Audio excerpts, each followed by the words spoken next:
Hello, I'm Jim Brown. I'm the Vice President of Freedom Tax Relief, and the topic I'm speaking about today is tax resolution. The first step for tax resolution for an IRS income tax debt is to be in compliance. What that means is that your tax returns have to be filed with the IRS for at least the last 6 years. Now, once those returns are filed, we can go ahead and move ahead with the compliance and the resolution.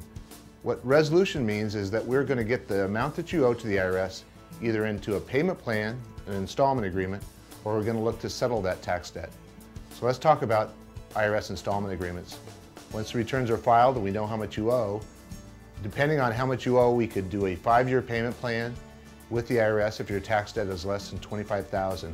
If it's more than $25,000, then we're going to have to negotiate with the IRS based on what your monthly income and monthly expenses are, and negotiate a payment plan based on the IRS criteria.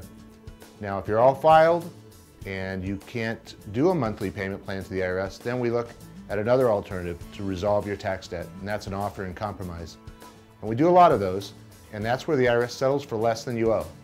There, we must show the IRS what your monthly income is, what your monthly expenses are, and what your assets are.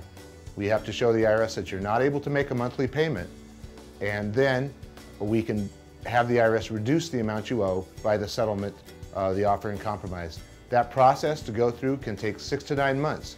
During that time, all collections on hold, but once the procedure is over, you would settle for less than you owe, you'd get a fresh start, any liens would be removed, and you'd move forward as long as you continue to file and pay for the next 5 years.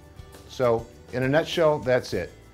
Get filed, either get into a payment plan or do an offer in compromise. These are ways to resolve your IRS tax debt.